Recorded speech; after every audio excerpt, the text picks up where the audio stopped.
불어넣어 생명이 된지라라고 했을 때 아예 그때 이기적으로 사람을 만드셨을까요? 우리는 그렇게 안 받아들입니다. 그렇죠? 근데 이 선악과라는 것을 따 먹고 나서 하나님의 형상 플러스 이기적인 존재가 된 거예요. 하나님의 기대를 저버린 일이 바로 이 사건이에요. 그러면 사람의 본질에 대해서 우리가 선악과를 따먹고 난 뒤로 어떤지를 알아보려고 하는데 이기적인 존재를 어떻게 이 성경은 우리가 바라봐야 되느냐면 여러분 자기 옹호라는 거, 인간은 이기적인 존재면 자기만을 생각하는 그런 사람인데 자기 옹호라는 것을 이 본문을 통해서 우리가 알 수 있어요. 근데 그 자기 옹호를 세 가지 형태로 나타나고 있어요. 세 가지 형태. 그것은 자기 기만, 자기를 속이는 거로 나타났고요. 그 다음에 자기 방어, 그리고 자기 위주예요. 또 다른 말로 하면 자기 중심이에요. 이런 모습으로 자기를 옹호하는 그런 부분을 우리가 알 수 있다는 겁니다. 첫 번째로 자기를 기만했다는 거예요. 어떤 모습 속에서 기만했냐면 뱀이 하나님이 지으신 들짐승 중에 가장 강교했어요. 그렇죠? 그러니까 항상 이 뱀이 곁에서 우리가 누구로 표현하냐면 사탄으로 이렇게 표현을 해요. 그리고 현재 우리의 삶 가운데서도 우리를 방해하는 자가 누구냐면 사탄이라는 거예요. 그러니까 우리가 삶을 살아가면서 모든 것들을 다 사탄에게 떠넘길 수 있느냐? 그렇진 않아요. 내가 이렇게 된 거 다 사탄 때문이야. 내 믿음이 떨어진 거 다 사탄 때문이야. 이렇게 할 수는 없어요. 근데 사탄이 활동하고 있는 거예요. 사탄이. 베드로전서 5장 8절에 보면 뭐라고 나왔냐면 마귀가 정말 두루 다니면서 우는 사자와 같이 두루 다니면서 삼킬 자를 찾는다고 그랬어요. 마귀가 원하는 건 뭐겠어요? 하나님과 관계를 끊어뜨리는 거예요. 아주 간단해요. 근데 그 방법이 다양하다는 거죠. 그래서 그 사탄이 하와에게 나타나서 이제 말을 겁니다. 말을 걸었는데 질문을 하죠. 여자에게 물어 이르되 하나님이 참으로 너희에게 동산 모든 나무의 열매를 먹지 말라고 하시더냐? 정말 그랬나요? 아니죠. 모든 동산에 있는 모든 걸 다 먹을 수 있어요.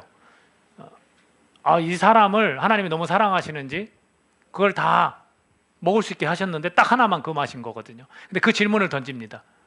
모든 나무, 너에게 동산 모든 나무 열매를 먹지 말라 하더냐?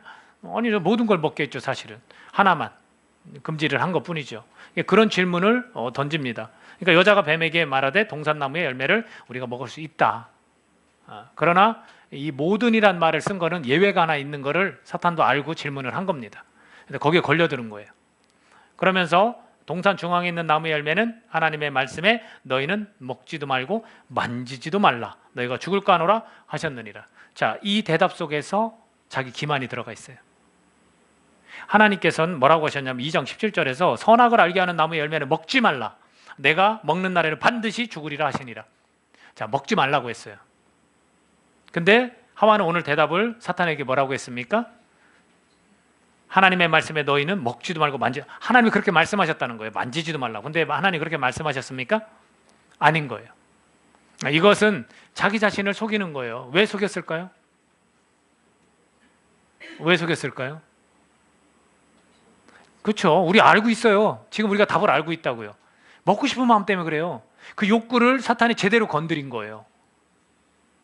이것 때문에 자기를 속이기 시작하면 사람이 자기를 옹호하게 돼 있어요. 여러분의 거짓이 들통날까 봐 어떻게 합니까? 네? 거짓이 들통날까 봐 걱정하는 거예요. 그러다 보면 결국 나를 옹호하기 위해서 가진 방법을 다 써요. 그래서 거짓이 더 불어나서 더 거짓이 되고 또 다른, 그러다 되면 괴로워하는 자는 오히려 난 거죠. 그런 모습을 지금 보이고 있다는 거예요. 자기 기만, 자기를 속이면 안 되는 거예요. 근데 우리가 인간의 본질이 자기를 속이는 그런 모습을 보이고 있다는 거죠. 그리고 또 하나가 자기 방어예요. 자기 방어. 자기 방어하는 모습을 보여요. 하나님이 이런 일을 아시고 하나님이 찾아 나섰어요. 그렇죠? 하나님이 찾아 나섰습니다. 그랬을 때 그들이 이 나무를 먹고 나무의 열매를 먹고 눈이 밝아져 자기들이 벗은 줄 알고 무화과 나무 잎을 엮고 치마를 삼았어요. 그래서 하나님이 좀 찾아 나섰어요. 아담아 아담아 어디 있느냐 이렇게 부르셨죠. 하나님의 소리를 듣고 내가 벗었으므로 두려하여 숨었나이다. 숨었어요. 하나님을 두려워했던 부부였어요? 아니에요. 하나님이 전혀 두려움의 대상이 아니에요. 하나님과 소통하고. 근데 왜 두려웠을까? 왜 두려웠습니까? 네? 왜 두려웠어요? 지금 여기서 뭐라고 나왔냐면 내가 벗었으므로 두려워하여 숨었다 이렇게 표현했어요. 내가 벗었으므로 두려워서 숨었다. 그러니까 왜 두렵냐면 다른 게 아니라 수치스러운 거. 수치스러운 게 두려운 거예요. 사람이 자기를 방어하는 것은 두려움 때문에 그래요, 여러분. 우리가 인간관계를 맺다 보면 다른 사람과 관계를 잘 못하거나 사람을 좀 두려워하는 경우에는 왜 참 사람을 방어하는 경우에는 왜 그러냐면 자기 두려움 때문에 그래요. 그 두려움이 어디서 오냐면 수치심, 자기의 죄악 같은 거 그런 것 때문에 그래요. 거기에서 이 자기 방어가 생김으로써 자기를 옹호하게 되는 겁니다. 우리가 내가 어떤 과거에 어떤 실수나 아니면 어떤 상처가 있어서 이것을 좀 표현하기가 너무 어렵고 이걸 감춰야만 되는 그런 상황에 있는 사람들이 있을 수 있습니다. 그랬을 때 보통 자기를 방어해요. 자기를 방어하게 되어 있습니다. 그것을 또 자기를 옹호하는 그 모습으로 또 다시금 드러납니다. 다른 사람들이 모르는 것처럼 그런 거예요. 그러니까 하나님 앞에서도 역시 내가 벗었으므로 두려워해서 숨었습니다.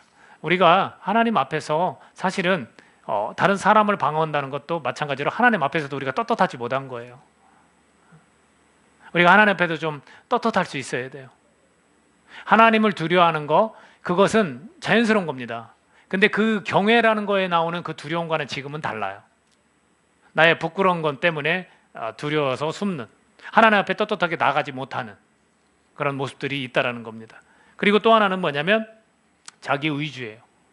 사람이 자기 의지로 살아가게 되는데 왜 그랬는가 이 부분에서 그것도 나옵니다. 자, 하나님이 물으셨어요. 누가 너의 벗었음을 내게 알렸느냐? 내가 내게 먹지 말라 명한 그 나무 열매를 내가 먹었느냐? 그랬어요.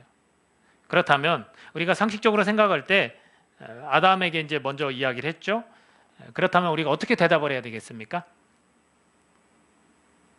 하나님이 그만 이거 먹으면 안 돼. 너 정말 죽어? 그랬는데 그걸 먹었어요. 그랬을 때 아담에게 물었어. 아담을 하나님이 지으셨으니까 아담에게 먼저 물었어. 그럼 아담이 어떻게 대답했어야 돼요? 에? 바로 납작 엎드렸어야 되는 거예요. 그렇지 않아요? 하나님 잘못했습니다. 제가 잘못했습니다. 제가 아내가 이렇게 줬는데 제가 그걸 뿌리치지 못했습니다. 그렇게 나와야 되는 거예요. 우리 크리스천들이 사실 정직해야 되잖아요. 진실돼야 되는 거예요. 근데 어떻게 합니까? 지금 아담이 탓을 해요. 남 탓을 합니다. 하와가. 하나님이 그것도 뭐라고 하냐? 하나님이 주셔서 나와 함께 있게 하신 여자. 책임을 누구한테 돌려요? 하나님께 먼저 돌리고 여자한테도 돌리는 거예요. 이게 자기 의지예요. 자기 중심적으로 살면 우리가 이 잘못이나 안 좋은 것들은 다 누구 탓이에요? 남 탓이에요. 가정에서도 역시 우리 부인 탓이야. 우리 남편, 남자 탓이야. 우리 자녀 탓이야. 부모 탓이야. 다 그렇게 되는 거예요. 마찬가지로 사회생활 하다 보면 직장 속에서 누구 탓이야 누구 탓이야 이렇게 되는 거예요. 그게 뭐냐? 자기 의지라서 그래요.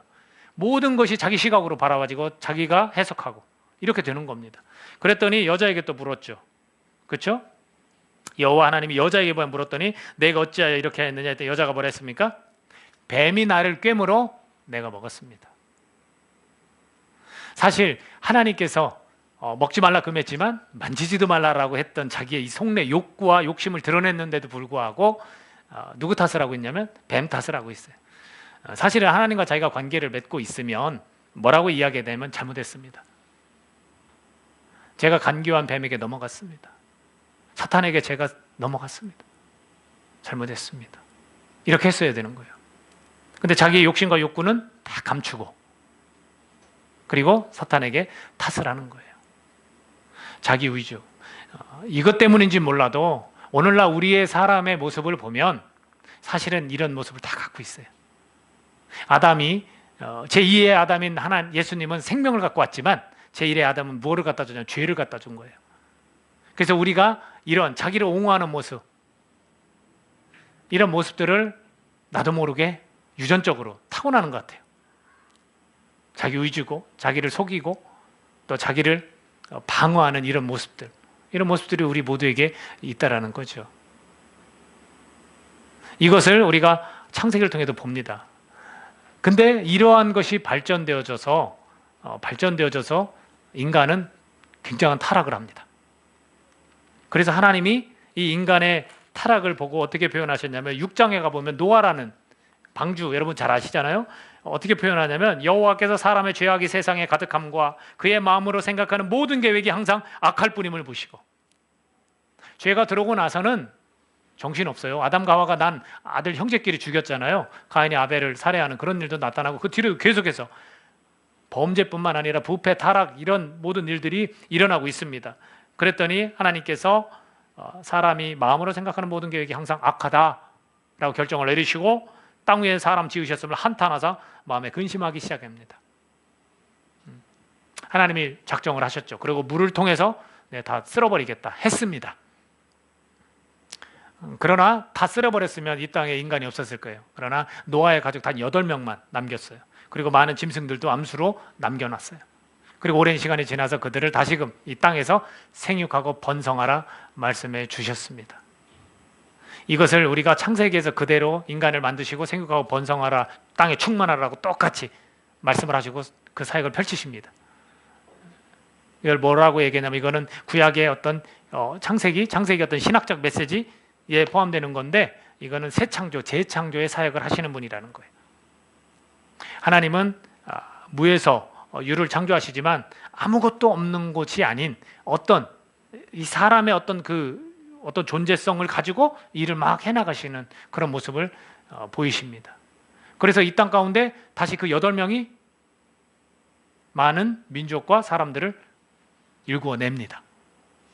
그리고 하나님 약속하시죠. 무지개를 통해서 다음부터는 내가 이런 일을 하지 않겠다. 그러니까 하나님은 인간을 정말 너무나 사랑하셔서 그렇게 지으시고, 그리고 그걸 명해서 네가 이거 먹으면 죽는다. 근데 그 자리에서 숨이 끊기는 게 아니라 네가 고통과 어려움 속에서 살아가게 될 것이다 라는 걸 그대로, 그 인생의 그 스디슨 과정을 그대로 겪게 될 것이다. 그리고 네가 땅으로, 흙으로 다시 돌아갈 것이다. 이렇게 사실 일이 벌어질까 봐 그것을 금했던 거예요. 근데 그걸 먹고 난 뒤로 인간이 그렇게 변했습니다. 자기 의지의 사람으로, 자기를 방어하고 자기를 속이는 사람으로 점점점 변했고, 인간은 계속해서 타락을 하기 시작했고, 하나님이 그걸 보다 못해 다 쓸어버리겠다 했습니다. 그러나 여지를 남겨두시죠. 하나님은 다시금 사람을 생육하고 번성고 땅에 충만하도록 만들어야겠다는 계획을 이미 가지고 계셨던 겁니다. 그리고 그때 선언하셨죠. 이 뱀에게 마지막으로 선언하신 게 여자의 후손 중에서 그 후손이 너의 머리를 박살낼 것이고, 그리고 너는 그의 발꿈치를 상하게 할 것이다. 예수 그리스도께서 보내줘야 됨을 이미 생명나무를 막으시고 이미 거기에 대한 계획을 하나님은 가지고 계셨던 겁니다. 그리고 나서 오늘 이어지는 12장 이 말씀을 보면 하나님께서 이렇게 다 쓸어버리셨지만 아브라함이라는 사람을 찾아오시는 거예요. 하나님이 찾아오셨어요. 그리고 그 전에 족보에 관한 이야기를 쭉 들려주고 계십니다. 여러분, 인간이 하나님과의 관계 속에서 끊어져서 선악과를 먹은 이래 이런 자기를 옹호하는 이런 모습을 보이는 것, 이것은 믿음에서 떠난 거예요, 여러분. 믿음에서 떠났다는 것은 하나님과의 관계가 끊어진 것을 의미합니다. 그랬는데 다시금 하나님께서 찾아오세요. 그 사람을 이렇게 선택하십니다. 그랬을 때 여러분, 노아의 아들이 셋이 있어요. 셈과 함과 야벳. 세 아들이 살아났어요. 그리고 부인들이 있었고, 그래서 그 가족 8명인데 그것이 어떻게 해서 이렇게 사람들로 하여금 이 세상에 있는 많은 사람들을 형성하고 만들 수 있었을까 보면 11장 10절부터 26절에 보면 이 아브라함까지 나온 그 족보를 쭉 설명을 합니다. 그래서 제가 이 부분을 가지고 따져봤어요. 숫자적으로 따져봤습니다. 몇 대에 걸쳐서 이렇게 됐는지. 여러분, 이게 굉장해요. 우리가 보기에는 얼마 안 되는 시기에 이렇게 그냥 하나님이 오셔서 택하시고 또 이렇게 퍼져나간 게 아닌가 이렇게 볼 수 있는데 그렇지 않아요. 셈 족보를 따져봤더니 셈의 족보는 이러하니라고 쭉 나와요. 100세 곧 홍수 이후 2년에 아르박삭을 낳고 아르박삭을 낳은 후에 500년을 지내며 자녀를 낳았다 이렇게 표현했거든요. 굉장히 오랜 시간을 사는 거예요. 그래서 이걸 다 더해봤어요. 그랬더니 2861년이 됐어요. 아브라함까지가. 여러분, 2861년 잘 안 와닿죠? 지금이 2000 몇 년이에요? 18년이잖아요. 2018년인데 우리나라로 따져봤더니 어느 시대냐면 저는 역사 공부를 잘 한 사람은 아니지만 부여, 고구려, 변한, 진안, 마한 이런 나라들 이름 까마득하죠. 이런 시대였어요.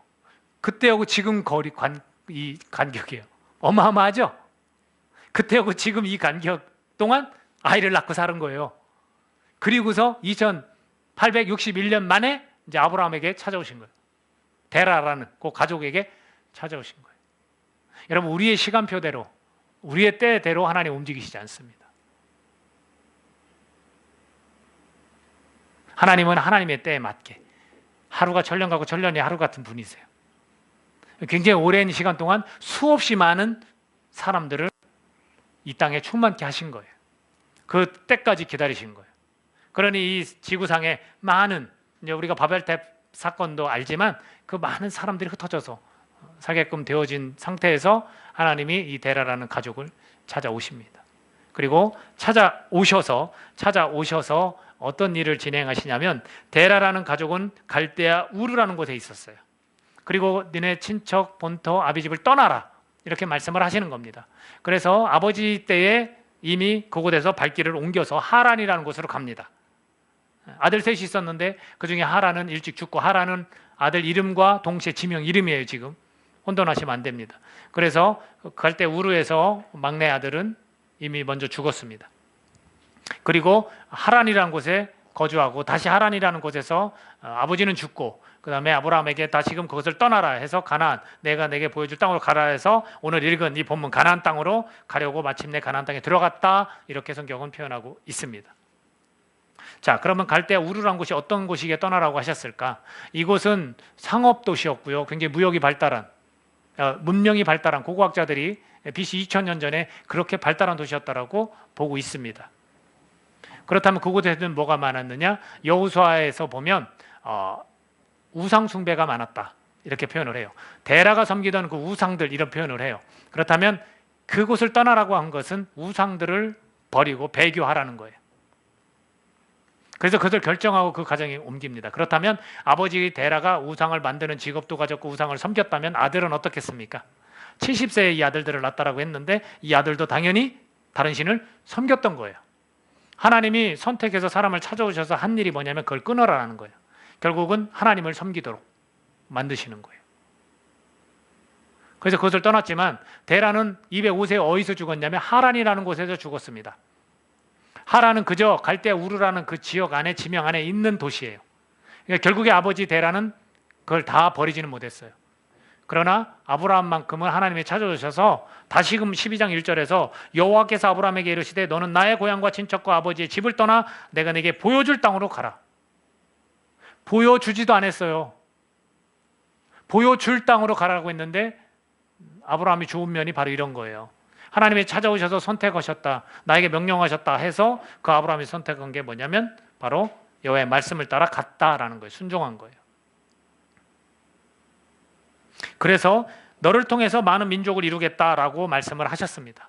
내 이름을 창대케 하리라 말씀하셨습니다. 너는 복이 될지라. 너를 축복하는 자에게 내가 복을 내리고 너를 저주하는 자에게는 내가 저주를 내리다. 땅의 모든 족속이 너로 말미암아 복을 얻을 것이라 하신지라. 그러니까 아브라함은 이스라엘 사람들이 뭐라고 하냐면 믿음의 조상이다, 이렇게 표현을 해요. 그리고 영적 이스라엘인 우리, 이렇게 하나님을 알게 된 우리도 믿음의 조상이다, 이렇게 표현을 하죠. 근데 이 창세기를 보면 50장까지 되어 있습니다. 그래서 원역사, 창조 기사, 일반 역사라고 할 수 있는 것이 1장부터 11장까지만 되어 있어요. 바벨탑 사건까지. 그리고 12장부터 50장까지는 이 이스라엘 역사, 즉 족장사, 족장들에 관한 12지파에 관한 이야기로 되어 있습니다. 아브라함부터 요셉이 죽기까지 그렇게 나눠져 있습니다. 그러면 50장까지 되어 있는 거에 있어서 약 80% 정도가 사람의 역사에 이야기를 더 집중하고 있어요. 그러면 하나님은 창조를 하셨습니다. 창조를 하셨지만 더 어디에 관심이 있습니까? 사람들의 삶에 더 관심이 있는 거예요. 이건 분명히 의도적일 거예요. 더 창조기사로 더 길게 할 수도 있습니다. 그죠? 그게 중요했으면. 근데 그렇지 않아요. 그리고 여기서 볼 수 있는 게 뭐냐면 창조기사에 하나님이 순수하게, 하나님이 우리들이 그 공동체적인 활동을 하나님의 성삼일체 하나님의 공동체적 활동을 보여줍니다. 그러나 12장부터 넘어가면서는 더 인간들의 삶에 직접 개입하심을 우리가 알 수 있어요. 이제는 본격적으로 하나님께서 더 사람들의 삶에 개입하십니다. 그 첫 번째 출발이 뭐냐면 너는 복이다라는 거예요. 너는 복이다. 우리가 지금 하나님보다 더 사랑하는 삶을 살았던 사람들이에요. 그렇죠? 하나님보다 더 사랑하는 것들을 우리가 가지고 있었던 사람들이에요. 근데 하나님께 그걸 버리고 떠나라고 했어요. 그래서 그걸 떠나고 주님 앞으로 와서 주님께 예배하는 삶을 사는 사람들이에요, 우리가. 그럼 우리가 그걸 떠났을 때 아브라함에게 말씀하셨듯이 그 말씀이 오늘 우리에게도 동일하게 작용한다고 저는 믿습니다. 아브라함은 너네 자손이 모래알과 같이 많을 것이다. 셀 수도 없을 거야 했는데 아브라함이 그 현장을 봤습니까? 못 봤습니까? 못 봤어요. 근데 하나님은 그 약속을 이루셨습니까? 안 이루셨습니까? 이루셨어요. 그 가운데 그 너를 통해서 모든 민족이 복을 받을 것이다 했을 때 우리는 그 혜택을 받은 사람들이에요. 그 증거란 말이에요, 우리가. 그러면 우리 이후의 세대를 한번 생각해 보자고요. 여기서 단절되고 하나님이 그렇게 약속하신 그 약속이 축복으로 삼으신 것이 끊어질 것 같습니까? 안 끊어져요. 언제까지 이어지는지 아십니까? 예수 그리스도께서 복음이 땅끝까지 전해질 때 다시 오신다는 그때까지 이어질 겁니다. 하나님께서 성경의 말씀을 통해서 신실하게 하나님의 약속 먼저 다가오셔서 약속하신 것은 어긴 적이 한 번도 없어요. 그렇기 때문에 우리가 그걸 믿고 다시 오심, 정말 이 땅 가운데 예수님께서 재림하신다, 우리가 이걸 믿는 사람들이에요. 그리고 그때는 알 수 없다라고 그랬어요. 예수님도 하나님의 아들이면서도 이 땅에 오셔서 말씀하시기를 나도 모른다, 그건 아버지 권한이다, 하나님만이 알고 계신 것이다. 그럼 하나님은 하나님이 하신 약속은 신실하게 다 이루셨어요. 인간이 약속을 하면 지킵니까? 안 지킵니까? 안 지켜요. 그래서 우리가 인간을 너무 믿고 의지하면 실망합니다. 상처 입어요. 근데 우리를 창조하신 그 하나님, 이 성경에서 이런 역사를 이루어 가시면서 사람에게 너는 복이 될지라 라고 말씀하신 그 하나님, 그 하나님만은 우리를 실망시키지 않으세요. 상처 주시지 않으십니다. 근데 우리가 선악과를 따먹고 어떻게 이야기를 했냐면 하나님이 주셔서 나와 함께 있는 저 여자, 하나님을 탓하게 되는 거예요. 그런 일은 우리가 하나님의 형상이 아닌 왜곡된 우리의 사람의 모습 때문에 하나님을 그렇게 하나님 것으로 돌리는, 하나님이 잘못했다라고 말하는 그런 일이 생길 수는 있지만 실제로 하나님 편에서는 한 번도 인간들과의 언약과 약속 속에서 어긴 적이 한 번도 없으시다는 거예요. 우리가 오늘 그걸 기억해야 해요. 그러면 아브라함에게 주셨던 이 말씀, 아브라함은 그러면 이 말씀을 온전히 받아들이고 이렇게 순종했는데 계속해서 이렇게 하나님 앞에서 좋은 모습으로만 살았을까? 아닙니다. 그렇지 않아요. 가나안 땅에 분명히 들어갔는데 기근이 들었어요. 삶의 형편이 너무나 어려워졌어요. 그래서 어디를 내다봤냐면 애굽을 내다봤어요. 저곳에 가면 먹을 게 있어. 지금 너무나 힘든데 저곳에 가면 살만하겠다. 그래서 갔어요. 사실은 우리가 이 부분을 보고 여러 가지 이야기를 할 수 있지만 하나님의 약속은 어디까지였어요? 가나안 땅이었어요. 그럼 그곳에서 가야 됩니까? 말아야 됩니까? 이게 중요한 거예요. 가지 말았어야 되는 거예요. 하나님께서 책임지시고 먹이시고 입히시는 분인 걸 우리가 믿는다면 하나님이 약속하신 그곳에서 우리가 견디고 버텨야 되는 거예요. 우리가 출애굽을 통해서 광야에서도 하나님이 불기둥과 구름기둥으로, 밤에는 불기둥으로 낮에는 구름기둥으로 지키신 거 알죠? 그것뿐만 아니라 먹을 것도 공급해 주신 거 우리가 알잖아요. 우리는 너무나 행복한 사람들이에요. 이 사람들은 당시에 그걸 몰랐지만 우리는 지금 알고 있어요. 그러니까 이 사람들의 그런 삶에서의 실수가 우리에겐 교훈이 된다는 거예요. 가지 말았어야 돼요. 가서 어떤 일이 벌어졌습니까? 자기 아내가 너무나 아름다워요. 정말 객관적으로 보기도 예뻤나 봐요. 그러니까 애굽 사람들이 눈독을 들이기 시작하는데 왕이 눈독을 들입니다. 그래서 자기 자신이 죽을까 봐 누이라고 하자. 여보, 누이라고 해요. 그래야 당신도 살고 나도 살 것 같습니다. 그러니까 아내가 따라요. 그래서 왕의 침소에 들어간 것 같아요. 이게 잘된 일일까요? 그렇지 않아요. 이런 일까지 겪는다고요. 물론 그 인간의 실수마저도 하나님께서 선으로 바꾸셔서 그 왕이 얼싸좋다 물질을 많이 줘요. 양떼, 소떼, 재산을 줘요. 근데 결국 그것도 그냥 가지고 나와요. 그러면 아브라함이 내가 잘했네? 내가 머리를 잘 썼네? 아니죠. 어찌 보면 여자한테 굉장히 큰 상처를 준 거잖아요. 물론 그 당시에는 사라가 아브라함에게 순종했다 이런 표현들이 있어요. 성경에. 남편들의 권위가 굉장히 했었으니까 그랬을 거예요. 근데 우리가 사실 이런 식이라면 하나님께서 약속한 곳에서 우리는 언제든지 떠날 수 있는 거예요. 이런 식이라면 내 계획과 내 생각대로 지내면 되는 거예요.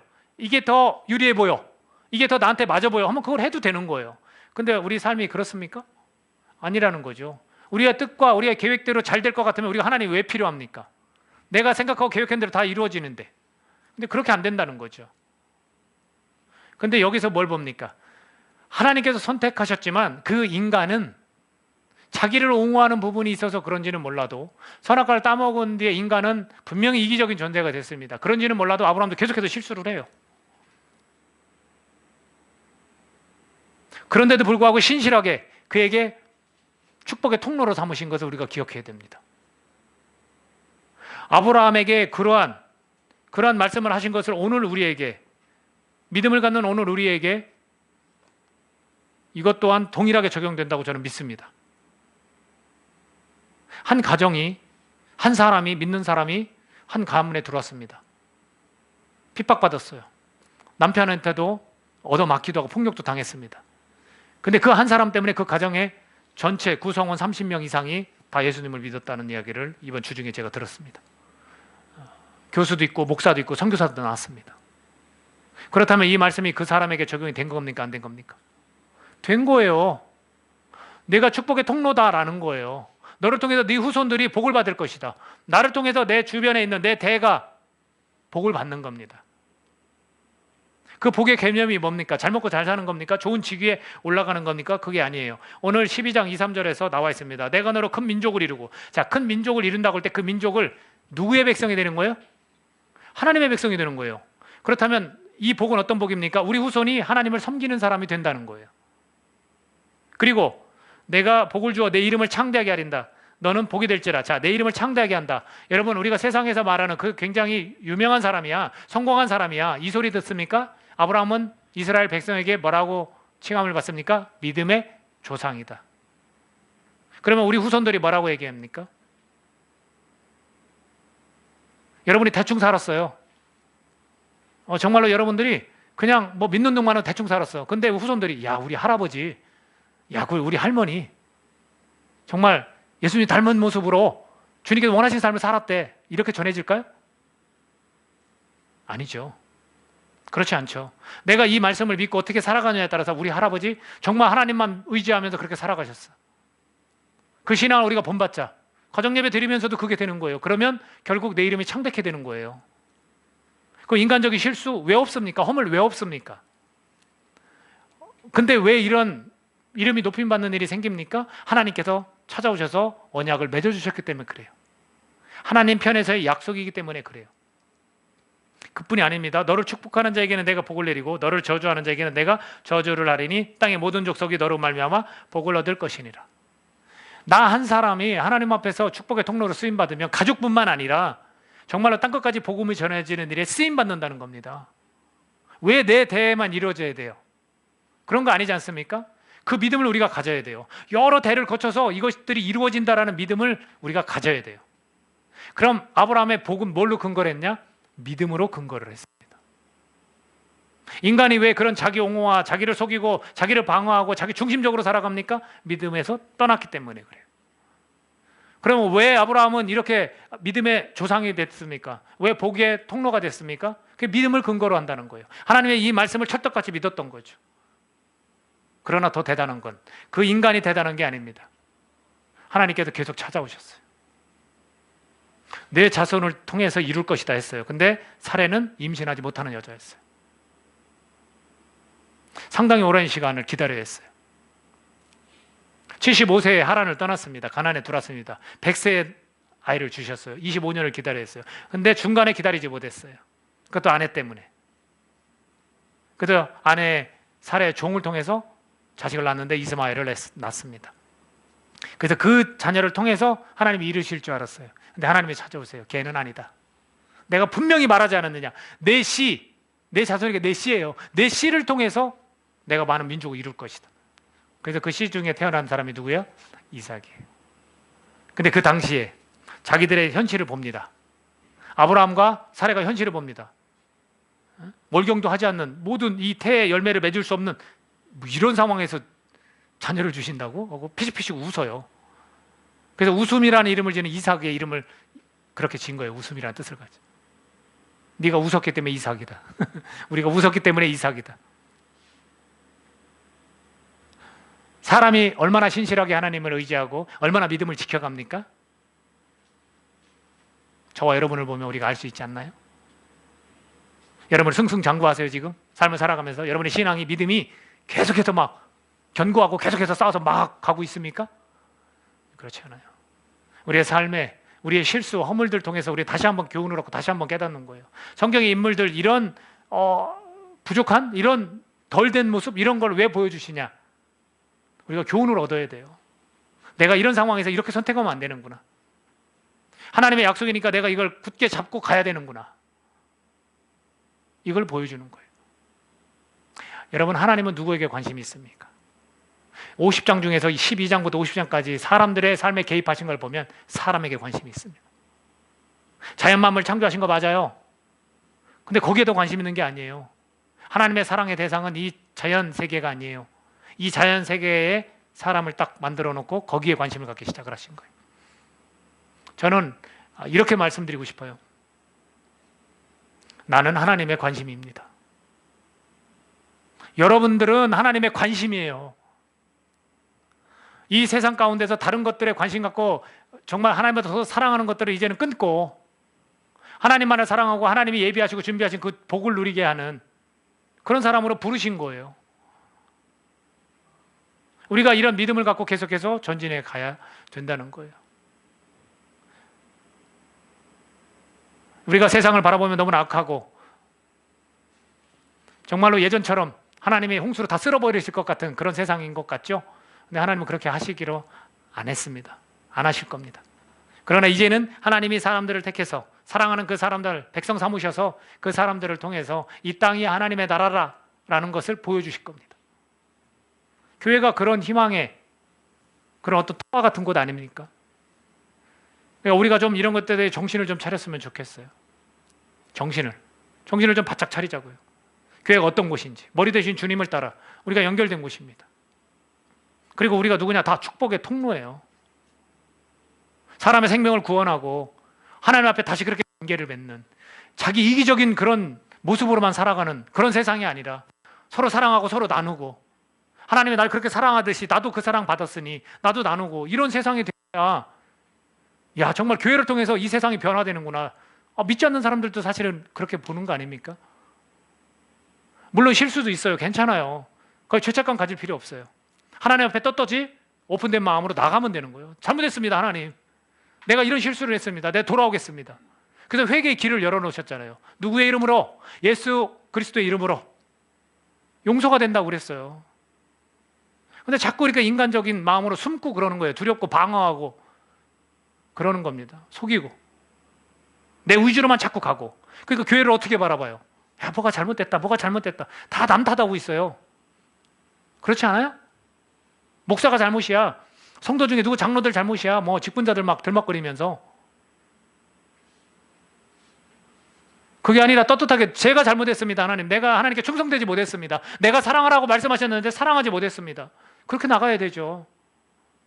하나님, 내가 말씀 준비했는데 내가 게을렀습니다. 목사가 스스로, 설교자가 그렇게 나가야 되죠. 하나님 앞에.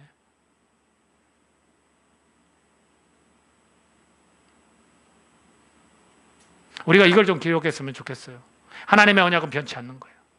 우리를 그렇게 출애굽시켜서 정말 이 세상 가운데서 우리를 다시금 구별되게 해서 나와서 거룩한 백성이 무리로 만드셨다면 우리를 통해서 하실 일이 있어요. 그렇지 않나요? 너무 눈앞에 보지 마십시오. 너무 눈앞에 보고 지금 먹고 살기 어려우니까 애굽 잠깐 가야지 이러지 말라고요. 하나님이 거룩한 백성으로 무리를 삼아주셨으면 이 안에서 그런 축복, 내가 존재다라고 생각하고 그렇게 살아가십시오. 그리고 먼 대를 바라보자고요. 내가 어떤 가정을 꾸려야 됩니까? 내가 어떤 교회를 만들어야 됩니까, 여러분? 내가 지체로서 어떻게 살아가야 됩니까? 다 나오는 거예요. 저와 여러분이 이런 하나님의 관심 덩어리, 하나님의 관심인 사람들이라는 거, 이거 잊지 않기를 바랍니다. 여기서 힘이 나는 거예요. 보잘것없는 것 같지만, 능력도 없지만 약속하셨는걸? 하나님이 나를 불러서 약속하셨으면 그거 이루시는 거죠. 전 기대가 돼요. 우리 자녀들, 또 그 자녀들 뒤에 분명히 하나님께서 이들을 쓰시고 이들을 통해서 정말 많은 민족들이 복을 받는 것, 저는 꿈꿉니다. 왜? 하나님이 약속하셨거든요. 왜 아브라함에게만 그 약속하십니까? 아니에요. 오늘 이 말씀이 살아서 저에게 주시는 말씀이라고 저는 믿습니다. 여러분 각자도 믿으십시오. 우리의 조상들이 그렇게 믿음 생활 잘했습니까? 이제 시작이에요, 여러분. 저와 여러분이 시작이라고요. 저희서 대를 이어서 정말 하나님만 섬기는 그런 가정 되길 원합니다. 하나님이 그들의 이름을 높여주실 거예요. 저는 힘이 나요. 우리 하나님 때문에 힘이 나요. 여러분 어떠세요? 하나님 때문에 힘이 나십니까? 아니면 하나님의 약속을 한 적이 없습니까? 저는 여러분과 하나님이 여러분을 찾아오셔서 약속하셨다고 믿습니다. 이미 이 세상에서 건져내셨으면 시작된 거예요. 뒤돌아보지 마요. 우리 같이 기도할까요? 내 자신의 존재를 한번 보자고요, 여러분. 하나님 형상을 우리가 되찾아가야 될 사람들이에요. 하나님이 우리를 그렇게 지으셨어요. 하나님 닮은 성품, 그 모습으로 지었어요. 그래서 왠지 모르게 하나님의 사랑 얘기를 하면 우리 가슴이 울컥울컥하지 않습니까? 우리 그렇게 만들어졌어요. 근데 웬 이기적인 존재가 되어서 우리가 제2의 아담이라 할 수 있는 예수 그리스도를 통해서 우리가 그런 것들을 다 떠날 수 있는 사람이 또 된 거예요. 영원한 생명을 우리가 얻었잖아요. 영원한 생명을 가지고 있었을 때 부끄럽지도 않았어요. 수치스러움도 없었고 하나님을 그렇게 부끄러워서 자기 죄 때문에 두려워하는 일도 없었습니다. 이제 우리가 그런 삶을 사는 사람들 아니겠습니까? 그리고 하나님은 인간을 다시 찾아오셨어요. 2800년이라는 시간을 기다리셨다가 다시 찾아오셔서 그들을 구별해서 하나님의 백성 이스라엘의 그 백성을 택하셔서 지금 현재 이 지구상에 수없이 많은 나라들의 하나님의 사람들을 하나님이 택하셔서 그 일들을 계속 이루어 나가고 계십니다. 저희들도 오늘 그거에 해당되는 축복의 사람들입니다. 하나님께 우리를 찾아오셔서 언약을 하신 것을 우리가 믿읍시다. 주님, 나를 통해서 우리 집안과 우리 교회와 이 나라와 하나님 우리의 이 후손들을 통해서 정말 복음이 땅끝까지 전해지고 하나님의 그 언약 약속 믿습니다. 다시 오심을 믿습니다. 하나님 그 일에 우리가 이 인생 가운데 길든 짧든 우리가 이 인생 가운데 그 약속을 붙들고 내가 축복의 통로로 삶을 살아가게 도와주시니 감사합니다. 우리가 이렇게 확신을 가지고 기도하는 시간을 갖도록 하겠습니다. 같이 기도하겠습니다. 하나님 감사합니다.